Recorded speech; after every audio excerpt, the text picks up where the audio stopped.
Så styrs Sverige. Sverige är en representativ demokrati. Det betyder att alla som är svenska medborgare och över 18 år kan välja vilka personer som ska representera oss i 3 viktiga församlingar. Vi väljer till riksdagen, landstingsfullmäktige eller regionfullmäktige och kommunfullmäktige. Det är val i Sverige vart 4:e år. Riksdagen har 349 personer från olika partier och olika delar av Sverige. Riksdagen beslutar om nya lagar och ändringar i gamla lagar. Riksdagen utser en statsminister och statsministern bildar en regering. Regeringens jobb är att få det som riksdagen bestämmer om att hända. Det är oftast regeringen som föreslår nya lagar. Sverige har 4 grundlagar. De är svårare att ändra än andra lagar. Inga lagar eller förordningar får strida mot grundlagarna. De 4 grundlagarna är regeringsformen, successionsordningen, tryckfrihetsförordningen och yttrandefrihetsgrundlagen. Regeringsformen ger grunderna för hur Sverige styrs. I regeringsformen finns regler för hur riksdag och regering utses och arbetar. Att Sverige ska ha en kung eller en drottning slås fast i regeringsformen. Kungen eller drottningen är statschef, men har ingen makt. Det står också om våra grundläggande friheter och rättigheter. Alla svenska medborgare har samma friheter och rättigheter, oavsett hur gamla de är, om de är kvinnor eller män, eller vart de kommer ifrån.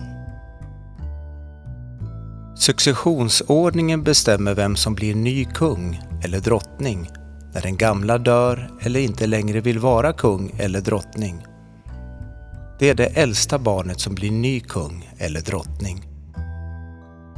Tryckfrihetsförordningen innebär att alla har rätt att skriva och sprida tryckta skrifter. Den tryckfrihetsförordning vi har nu är från år 1949, men bygger på den första tryckfrihetslagen från år 1766. Tryckfriheten säger också att medborgare har rätt att ta del av allmänna handlingar, till exempel dokument från en myndighet. Yttrandefrihetsgrundlagen är vår nyaste grundlag och antogs år 1991. Den säger att alla medborgare har rätt att uttrycka sina åsikter i till exempel tv, radio och film. Sverige är indelat i län. Politiken i länet sköts av landstinget och länsstyrelsen. De arbetar bland annat med sjukvård, kollektivtrafik och kultur. Sverige är också indelat i kommuner.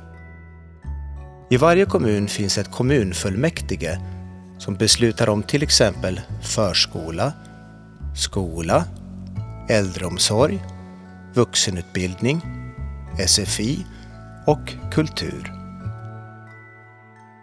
Ordet demokrati betyder folkstyre, vilket innebär att all makt kommer från folket.